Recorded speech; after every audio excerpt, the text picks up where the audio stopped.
Hey, I'm And. And I'm Beck. And we are the Gold Diggers, because we believe there's gold found in everyone. Everyone is unique, interesting and exciting with a great story to share. And we aim to find it. The question is, can we rise to the challenge and strike gold?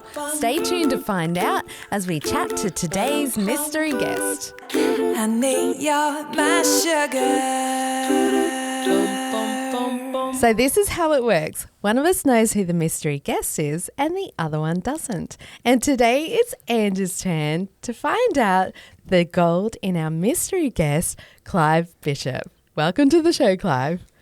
Thanks for having me here. A pleasure. Hi, Clive. Nice to meet you. I'm looking forward to delving into your story, learning a bit about you. so Ange. You look very nervous then, mate. He did. I'm thinking we have to get into it because I think he is nervous. Yeah. Nah, you'll love it. So, Ange, I'll go easy on you, I promise. Yeah. So, Ange, I have already told you that Clive is a friend of our guest, Rob Bennett. Who we've had last year. He was one of the early ones, wasn't he? He was, yes. Mr. Iron Man himself. Yes, that's right. So there may be a couple of similar interests there. Oh, good. Thanks. Thanks for the lead. That's all I'm giving you, though. Nothing else. All right, I'm off. You can leave the room. Honey, you're my sugar. Okay, so Clive, now that she's out of the room, we're just going to share with our listeners a little bit about you. So you've led an extraordinary life, and we had dinner with a few friends last week, and you were telling me about all your trips around the world on a bike. I've done a few. Yeah. And a few more yet to come. Yeah. I've cycled Vietnam twice, Laos, Thailand, Cambodia, and then cycled from San Diego in California through to Ushuaia in Argentina. Yeah, and amazing. then since then I've actually cycled the length of South Korea. Wow. And probably many other places as well. There was lots of countries in between. Yeah. But Well, I'm flat out cycling to the end of my street. Although when I was a teenager, I cycled around the block a few times. But yeah, nothing like what you've done. I also love that you're a real go-getter. So ever since you were young, nothing has really stopped you, has it? Like you put your mind to something and there's no barriers. You'll just go for it. And everything's achievable. yeah. Just And go and do it. It's there to be done. yeah, it's amazing. Like it's extraordinary what you've done. You set your mind to, I'm going to ride through Turkey and I'm going to ride through Africa. This is your next trip I'm talking about here. Yeah. And that's just so possible. Like in your mind, it's like, yes, I'm doing that, and you do it. It's Against what amazing. everyone else is telling me is possible. Yeah. It's amazing the negativity towards it. Yeah, wow. Yeah. Well, that's what I see your goal is that you are just, the world is your oyster and you are just such a go-getter. You just make up your mind, you go and get it. And your life is just so interesting for it, isn't it? Yeah. Yeah. And you love to share that with your friends, with the people you meet. You love meeting people in the different countries you go through. They're what make the trip. Yeah. It's the people you meet along the way. Yeah. The trouble they'll go to make you comfortable or invited, actually. Oh, and I feel like there's so many stories there that we're about to hear too. So what if we get Ange back in and we'll start delving into your story? Okay. Honey, you're my sugar. Okay, she's back. Yes, Welcome I'm back. So, Clive, now normally Beck will give me like you're married, you've got kids, but she didn't do any of that on this one, and then sends me out the room. So all I've got to go on is the fact that you know Rob. And for those of you that have heard Rob's podcast, which was probably in one of our first 10, I think, that we recorded, I think so. he really talked about his journey of being an Iron Man. And so is that part of your story? Yes and no. Oh. I'm not an Iron Man. I can't swim. Well, venture races that I've done, there's a 100-metre competency test at the start to make sure you can survive. Right, I okay. hate that part. Okay. So you race competitively? I've done quite a few adventure races. Okay. Sort of since about 2009. Did the first one. Okay. That was actually with Rob. And then since then I've gone on and done XPD in Cairns, which is over 700 kilometres, over 8 days. I'm assuming this isn't running. This is running, kayaking, mountain biking. Oh, wow. And then 700 kilometres in... Yep, non-stop. So we were out there for 8 days, and in that time we had 22 hours sleep. Wow. Okay. So talk me through what that looks like. How does that work? In Cairns? That was in Cairns, Yeah. So that was in May of 2010. That was the first one, long-distance one I'd done. Is it got a particular name, the race? XPD, Okay. yep. And what does that stand for? Expedition. Oh, right. Okay, yeah. Yep. And so only sort of elite athletes really are capable of doing this? No, anyone that puts their mind to it can do it. Okay. And So probably what's silly the enough training to- look like for that then? Oh, it's just constant. Yeah. It is week after week of lots of hours of training. Yeah. Yeah, and then during it, you're virtually not sleeping at all. It's navigating your way through the thing because you're given a map with dots on it, Right. Okay. and you've got to find your way to those dots. And every so often you'll swap from mountain bike to run to kayak and back again type of thing. So navigating's a big part of it. Okay. So that means you could go off. You're on your own, are you? Yeah, Okay. people go way off track. So you're given 700 kilometres to do in 8 days, a map and a compass, a kayak, Yeah, and a mountain bike. and a mountain bike, and people are waiting for you at the finish line. People are waiting at the finish line, but there are checkpoints along the way where they'll transport your bike or your kayak for you to swap over.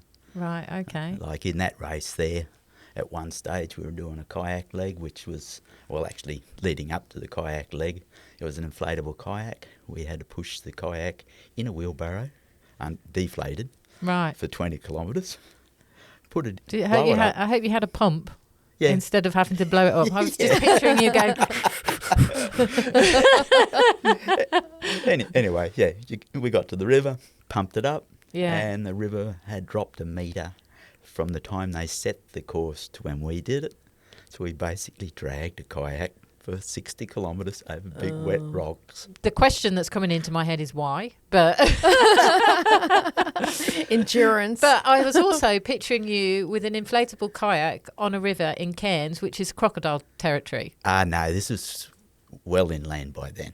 Okay. Because 700 kilometres just doesn't stay on the coast. Yeah. So Yeah. we're You were safe. Well and truly inland from that. I know. I was thinking I would be far too scared to get in the water on a kayak with crocodiles. So thankfully Yeah. you didn't have to face Yeah, that. no, that wasn't an issue. So what was it that motivated you to want to do this?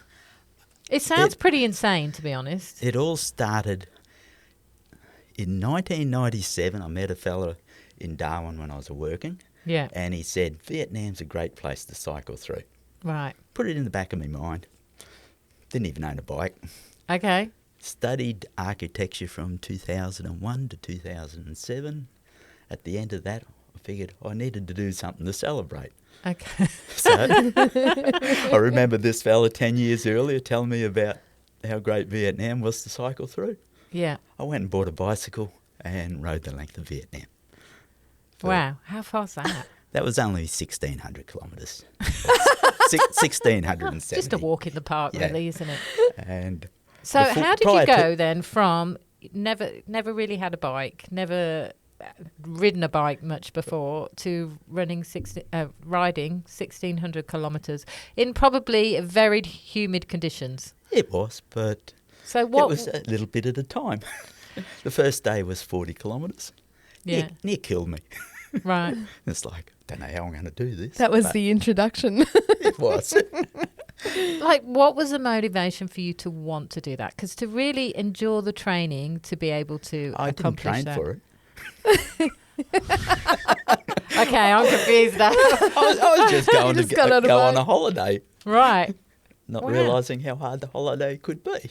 Okay. Couple- I ran a half marathon. I did that last year, and I had to train like 6 months or whatever for that. And it was only 21 kilometres, which sounds like nothing in comparison. I can't imagine getting on a bike and even thinking that I could accomplish 1,600 kilometres. Yeah, but I didn't have to do it all in one day, so it was training as I went.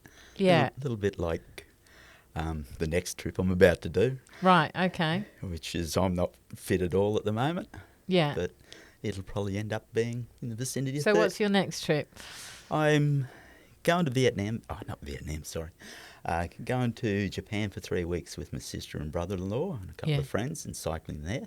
Okay. And then The whole of Japan? Oh, no, just a small portion. They don't even cycle. And then from there, I fly to Tbilisi in Georgia. Okay. Get my bike out of the box there and start cycling west across Georgia, Turkey, bottom half of Europe. In August, I meet my cousin in Munich. Yeah. And we're going to hike from Munich to Venice over the Dolomites, which is 580 kilometres. And then once I've done that, it's go back to wherever my bike is and continue. From France, I'll fly down to Madagascar and do a lap around Madagascar. Wow. And then back up to France. That's just a short break in the trip. And then I'll go across to Portugal. If all's going great, I'll go down the west coast of Africa. Just a little trip. Are you sponsored for this? No. No. Just doing it for fun? Just doing it for fun. Are you retired or...? No, I don't think so. You're certainly not retired from adventure sports. But it's not, hasn't got a use-by date on it. So okay. So what is it you do for work? I'm an architect. Yeah. Yeah. So you can do that from anywhere? I can, actually. In the last week, I've been having discussions with a couple of different firms that if I decide to set up in Italy, Portugal or somewhere for 6 months or something, I could set up there and actually work from there. Well, to have the ability and the flexibility to be able to do that would say you've become quite successful, really, in architecture. Yeah, well, I'm very much into hospitals. Okay. Yeah, worked on a lot of large hospitals. And it's sort of a job I can do from anywhere. Yeah, amazing. So have you always been in architecture or what's your professional career look like? Started out as a builder. Yeah. I did a carpentry apprenticeship. Then went on to build a house for my parents.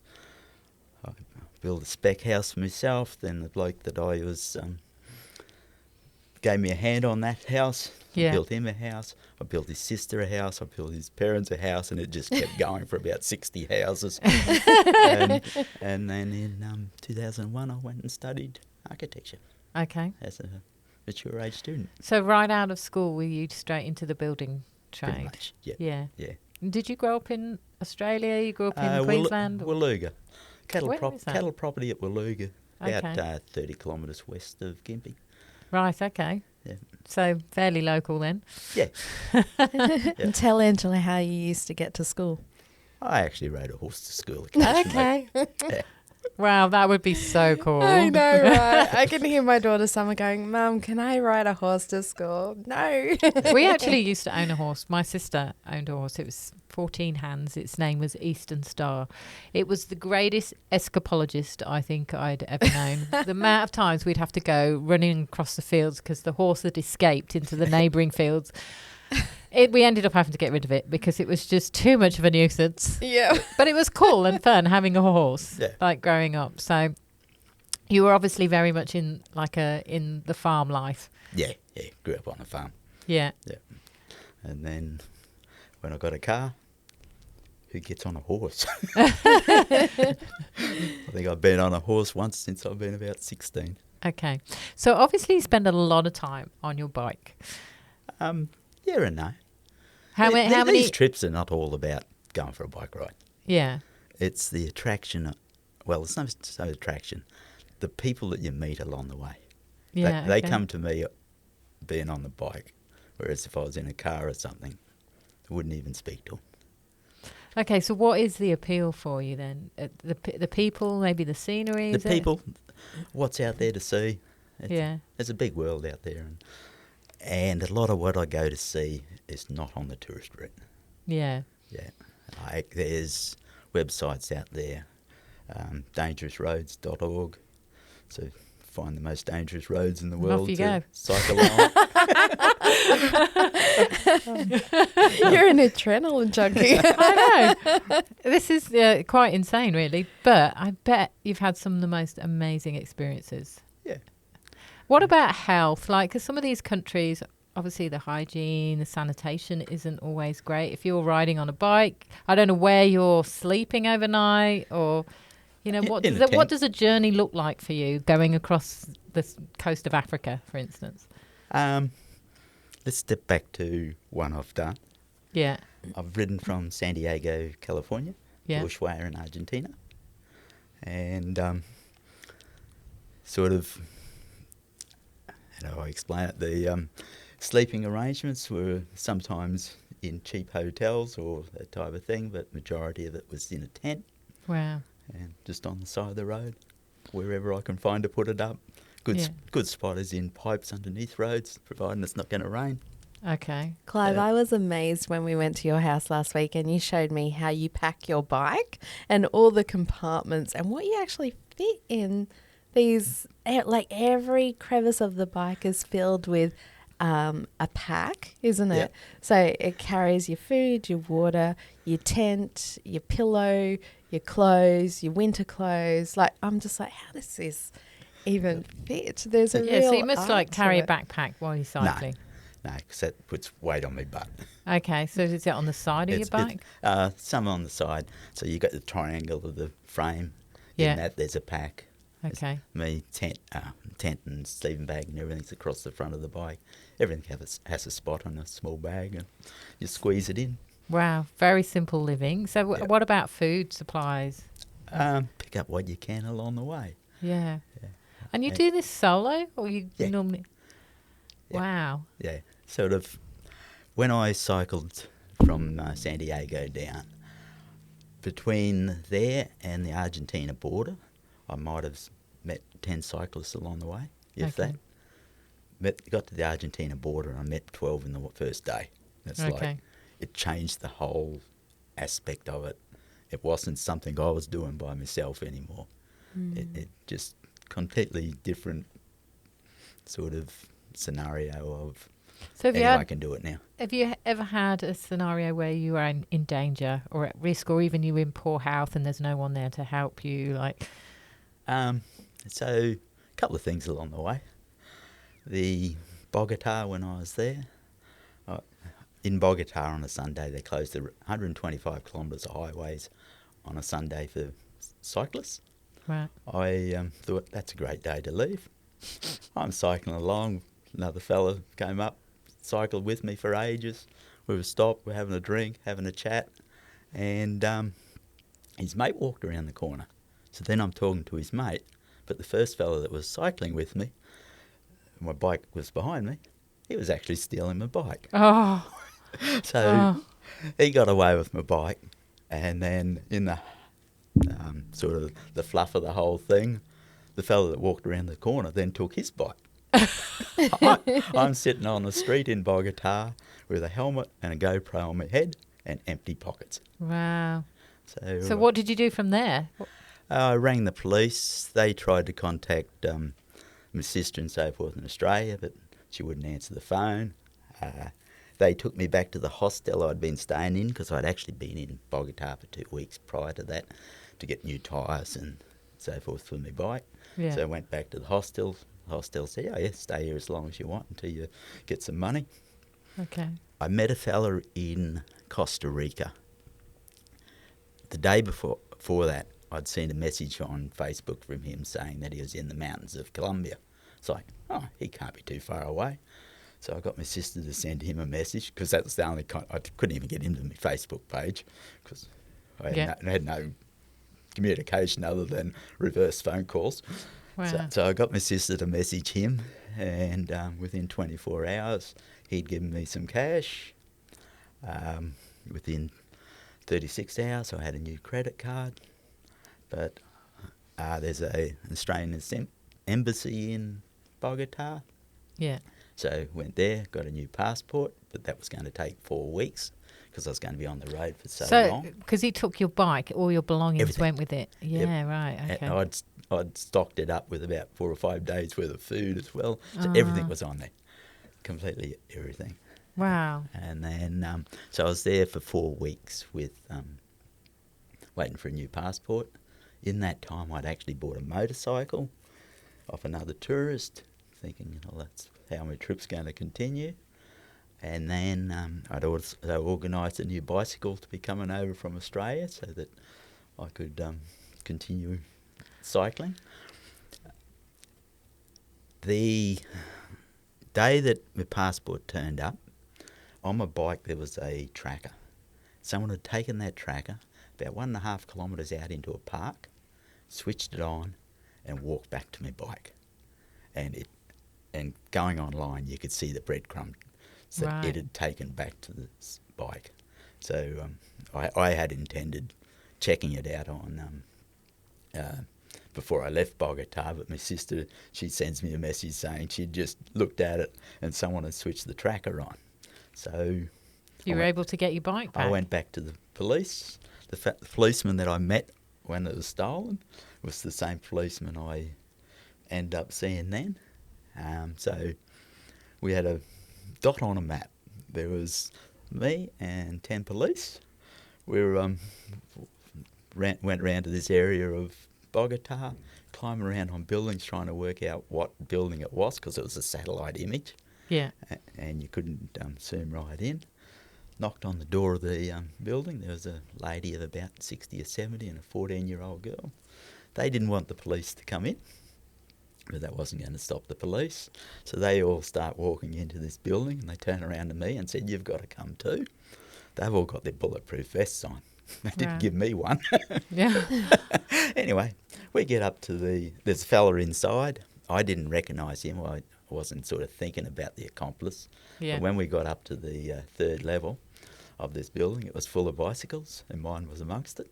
Oh. And then that's when I realised, the fella there was the accomplice. So the police... And so lots of people got their bikes back by the sounds of it. I don't know if anyone else got their bikes back because they wouldn't have known who And was they your were. passport still there? Or? No. So a fair bit of my stuff was still there, but a lot had gone. So now you had 2 bikes? No.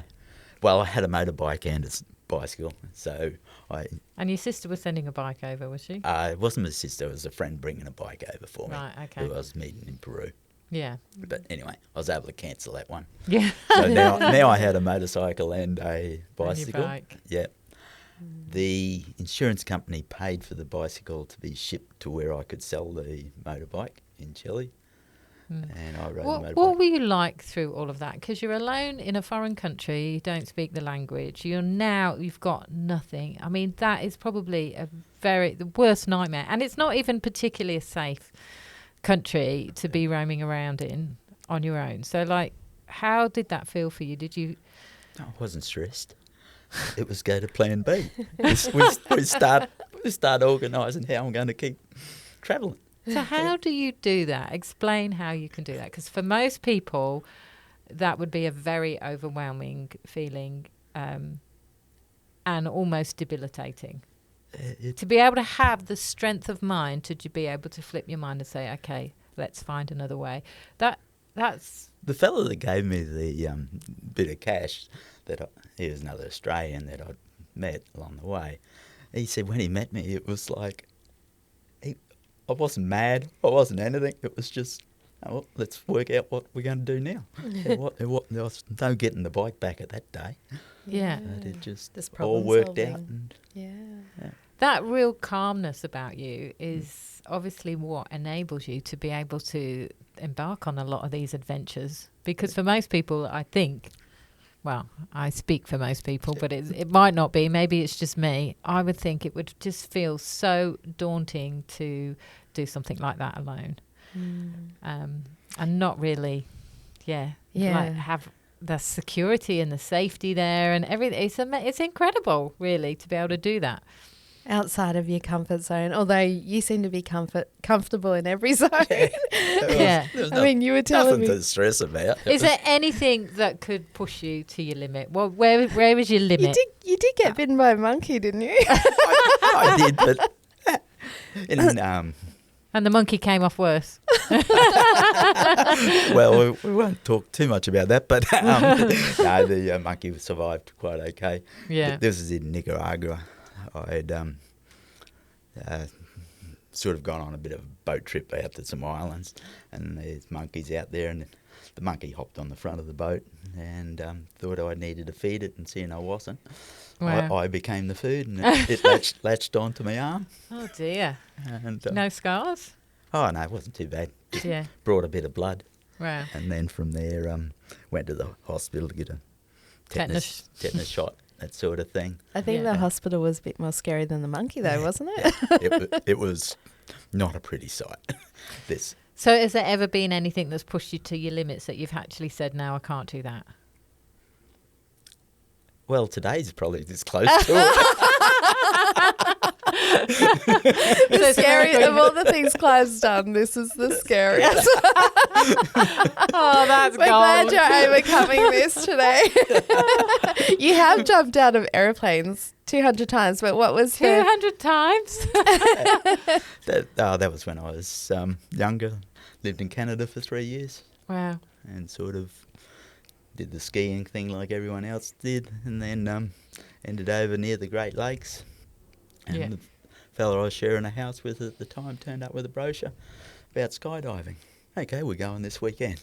Right. And that became the norm for a weekend for quite a long time. So is this an obsessive thing that, once time is never enough, you've got to re-experience it over and over again? Hadn't thought about it that way. 200 skydives. It was just but I'm fun. assuming they're all in different locations around the world. Yeah. I've What was the funnest one? jumped out of the plane one day, hoping the parachute, and the reserve was due to be repacked. So jumped out, opened the parachute, released the main one, and then used the reserve to something to do. It's not as bad as it sounds. I've done a skydive. I definitely would not be doing that. It's not as bad as it sounds, because So you you're actually take a third one with you. Yeah. You're a solo diver now? Yeah. Yeah. That happened Yeah. after 5 jumps. It Right. was a little bit different back then to Yeah. what it is now. Yeah. So where's the most spectacular place let's go skydiving first. Where's the most spectacular place you skydived? Quebec was good in Canada. yeah. Yeah. It was sort of really Was it great. over mountain? Where was it? What was the landscape Yeah, like? no, a lot of skydiving places I've jumped at haven't been over sort of fantastic scenery. Yeah. Yeah. It was, it sort of became one of those things that all your friends are there. The people you're jumping with become your friends, and Yeah. you just hang out with them every weekend and jump. So it's probably not so much the scenery. I jumped in Catherine in the Northern Territory. Yeah. That was soon after I'd come back from Canada. Mm. I just thought, oh yeah, nice and hot. The plane had no door on it. Yeah. And I had this real light jumpsuit on. I froze the whole time. Oh, really? Yeah, it was amazing how It's cold pretty the air. cold up there, yeah. Yeah. My dive was in Caloundra in August, and I couldn't believe how cold you are when you're up at whatever 12,000 feet, whatever it is you're at. My second jump I was just literally shaking between probably a little bit of nerves and the fact that it was -5 degrees. Wow. Yeah. But it just becomes one of So those you- addictions. Yeah, like obviously adrenaline is the thing that you love. So what is, I know you've got this trip coming up. What is something that you've never done yet that you still think that's on the bucket list? It's not on the bucket list, but I would have liked to have been able to skydive with a wingsuit where they're flying across the sky. right. I would have loved to have done that. But What's It's- stopping you from doing that? Not sure. Maybe we found the boundary. It takes more than just going and doing one Yeah. jump to do it. Yeah. It's a case of working up to it. So it'd be sort of doing a lot of jumps to get Yeah. to that point. Wow. Okay. Like even the last time I jumped was probably about 8 or 9 years ago. Oh, wow. And it didn't have the same bust that it did have when I was jumping all the time. Yeah. It Yeah. just I sort get, of I lost get something. that. I know when I landed, because I'm so nervous going up there. Just for me, actually, the nerves were 3 days before. I woke up in the night and I'm like, why am I doing this? What have I got to prove? I could literally die. I'm going to orphan my child. Like, all this stuff goes through your head. And I remember in that moment, I just said, no, I'm doing this and fear is not going to stop me. And so I'm going to enjoy it. And from that moment, it's almost like I'd made up my mind and determined in my mind that I was going to enjoy it. So actually, by the time the skydive came, I was okay. I wasn't really hugely nervous. And then when I landed, I guess the adrenaline of, oh, I made it. First thing was, when can I do that again? Because it does, it gets into your blood, doesn't it? It's very much that. Haven't done it since. I may be back to feeling nervous again now. But yeah, there's something about it that gets into you and you want to keep repeating. And that's obviously the same for you with cycling then. Yeah. Yeah, well, it's not the ride. Like people say to me, why don't you cycle around Australia? It's not to go for a bike ride. Yeah. It's to go and see something that everyone else isn't seeing and to meet the people on the way. Yeah, wow. What have you found most inspiring about the people that you've met along the way? A lot of them live this extremely tough life, yet they're as happy as anything. Like Cuba was pretty amazing. Everyone there broke, but they're all smiling. Yeah. You do often find that in particularly underdeveloped nations. You know, they learn to live with so little, but it never takes the joy out of life for them. No. It's amazing how they manage to find joy in so little. I think we can learn so much from that. Yeah. And then you rock up in these little villages in the middle of nowhere where tourists don't go, and they're just shocked of, how did you get here? Yeah. It is just the look on their faces. Because you found the road less travelled. Yes, it is. It's You know, there are some places in the world where they've never seen, you know, a white person before, or you know, someone from another part of their country has ever walked into their region. Have you ever been anywhere like that? Well, I've rode into a little village in Mexico, and I was looking for somewhere to camp, and there was 3 young fellas, about 16. They could actually speak a bit of English, and rode up to them to find out where I could camp. And one of those comment was along the lines of, how did you find this place? Is it even on a map? Wow. And they ended up jumping over their uncle's fence. This is about 4 metres high, because the uncle's away. Jumped over this fence about 4 metres high, opened up the gate, and let me camp in his yard for the night. Wow. Yeah, it was pretty amazing, the trouble that they went to for me to have somewhere to camp.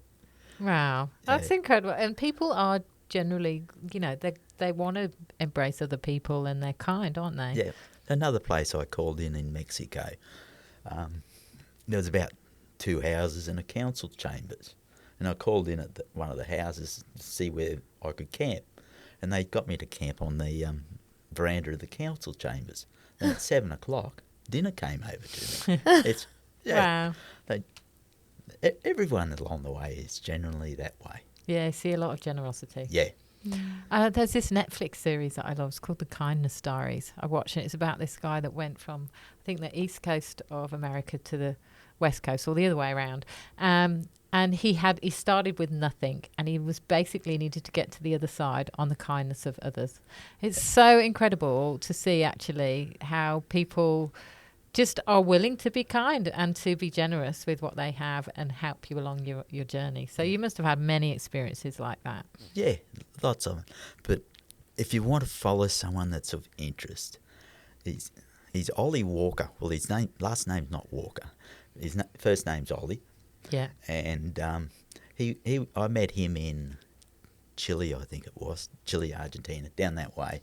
And he was walking from Argentina to Alaska, and he finished about 4 months ago. Wow. And Argentina to Alaska. Yeah. Wow. He'd already walked east-west across the United States. Yeah. And now his next one, I think he's heading for Australia. So he's from Slovenia. Yeah. And he's going to walk out his front door and head for Australia. Does he do that, raise money for charity or anything? I think he just does it for himself. Wow. Yeah. So when he says, I'm just going for a walk, could be a year or two. Well, he got caught up. All right, love, see you when you get home. Well, he got caught up in the COVID thing in Colombia. Oh. Yeah. So what he was stuck there? there for a fair while. No. Yeah. But then I think he actually went and got a job. Yeah. And then once he was free to go again, he So I'm walking. assuming there's family life is not a thing for you, is it? There's no wife, no kids. Yeah. Yeah. Can't play. Because that would be very, very difficult for any family that's, at home, that you'd be away from home for quite... Do you actually have a house? Do you own a home? Yeah. One just down the street It's from a the lovely one hospital that here. he designed. Yes, I was going to say, did you design it yourself? Yeah. Yeah. Plus shares in some units down where the mountain biking trails are in Tasmania. Yeah. Yeah. This is it's an amazing story. You live a very unique life. Most people would probably not ever have had the wealth of experience that you've had. What would you say has been your greatest lesson through your adventures? To me, too many people are worried about the negative that's not even out there. Yeah. Like this next trip I'm going on, that is all I hear is the negative. Yet not one of them has been to where I'm going, has not studied all the information that we can find these days on where I'm going, but they look at the negative. Yeah. And life's more than being negative about things. Mm. There's so much out there to live for.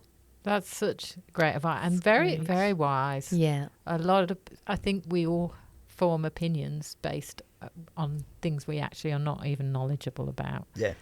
And we can get quite passionate and strong and forceful even in our decisions, but they're very often uninformed. Yeah. So for you, when you're about to embark on a journey, how do you become informed about that so you can look at the positive? Well, we live in a world now that there is so much information out there. Like, there's websites that tell you where all the conflicts are happening in the world. Yeah. There's websites that tell you, from an insurance point of view, where all the dangerous spots are in the world. Mm. Yeah. So do you then map your course according to that? A collection of those things. Like, there's website, bikepacking.com, where a lot of people have done trails, and I'm just linking what other people have done and joining them together. Yeah. West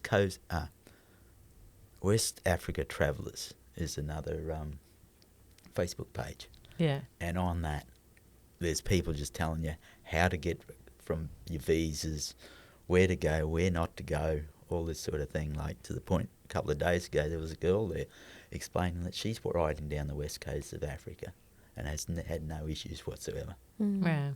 Yeah. And there's so many people out there doing it. So you think there are many of you that take to adventures in this way?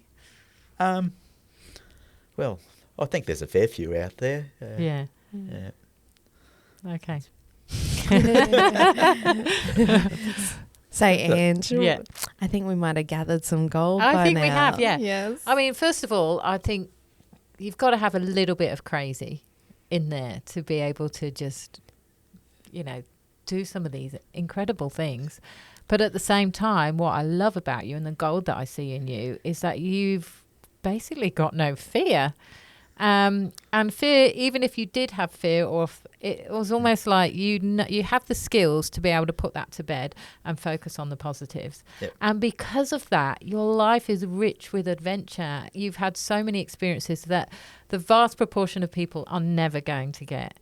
And I love the fact that you live very simply on your journeys, but you find the gold in the people that you meet. And that's what keeps you going and keeps you motivated. And there's just so much we can learn from having the right perspective about life. And you seem to have that. And it doesn't stop you. And so that's a really beautiful thing. And thank you so much for sharing that story. I'm hugely inspired and slightly disturbed by this incredible life that you've lived. What would you say to somebody that maybe is a little bit nervous on taking to a new adventure? Do a little research and go for it. Yeah. Like second time I went to Vietnam and cycled there, I took a young fella about 17, 18. He had a dysfunctional home life and he'd never done anything like what he was about to.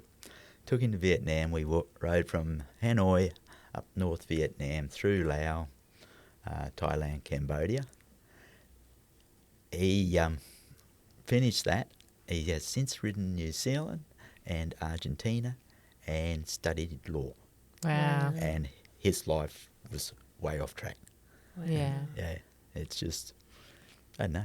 Life Get out there and See the world. see the world, and it may change your world. Yeah. So it showed him he was capable of anything, didn't it? Yeah. Yeah, amazing. I love that because it can actually heal you. You Yeah. go on a journey and the journey heals you.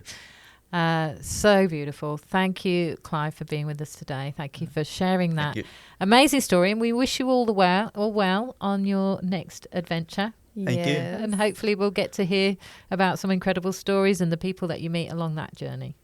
No, thank you. Thanks so much, Clive. It was great having you on the show. So, Ange, what a great interview with Clive. my goodness. What an extraordinary life, hey? It's insane. Like, who does that? I mean, it's incredible. And I'm really inspired by it. Yeah. But I just think it's so courageous to Yeah. do some of this stuff and not, to do it on your own. Yeah. It really stretches my mind on the way people live. Like, that is really an out-of-the-box way to live, isn't it? It really is. But, I mean, it could be someone's absolute dream to do that. But He loves it. Yeah. Yeah. Oh, you can see that. Yeah. But I just love the fact that he doesn't seem to get flustered or by anything. It's almost like anything could happen, and he has ways of adapting around it, thinking outside of the box, trying to work his way around difficult situations. Yeah. I mean, And it he's takes obvious. a rare person to be Yeah. able to drop them in a remote location with absolutely nothing and to be able to find their way out. I mean, I mean, and not freak out. He's got a great combination of, he's obviously very intelligent, Yeah. but he's also got that real chillness about himself, like just Yeah. very calm. So you can stay calm and carry on. Yeah. But to be able to work still Yeah. and do that and still, remain in the professional field Yeah. is really amazing that you can actually do that. And that never really occurred to me, that he can do both things at the same time. Yeah. Fascinating. Absolutely fascinating. I think it would be a great encouragement for anyone that's thinking of, embarking on a different adventure. Yes. Traveling across the world, maybe doing something you've never done before, Yeah. doing a skydive. And he kind of breaks the boundaries, doesn't he? He goes to these places where no one goes, and just because it's not as fearful as what people think it is. And I love what he said at the end there about people tell you the limitations. They share with you all the fear, all the reasons why you shouldn't do something. Yeah. And they don't look at the reasons why you should Yeah. and how you can. And that's so true, and it was so profound. And I think that's something that perhaps I'll adapt into my life in that, I'm going to first of all go to all the reasons why I should do something. Yeah. And it's not that you're ignorant of the things that could put you at risk. Be aware of them, but know that you have what it takes to, in the moment when things don't go the way you planned, you have what it takes to adapt and to change and think outside the box and find ways around things. And we sometimes just need to trust ourselves that there's more in us than we think. Yeah.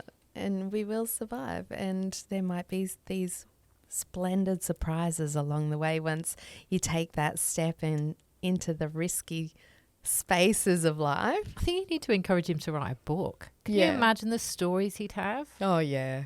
It'd be an awesome Has book he ever to read. said that he'd write one? No, I don't know if he's got time while he's riding around the world. Oh, that's true. Unless he takes a dictaphone or something. Yeah, I'm sure he could. Yeah. Talking about travelling around the world, we've given him the gold digger's little emblem. Spoon, the gold digger's spade. And I've asked him to take photos of his locations around the world. Whether he will or not, I don't know, because they're very streamlined and limited in what you can take on a bike. But wouldn't that be awesome, Beck? Yes. I'd love to see where it turns up. I know.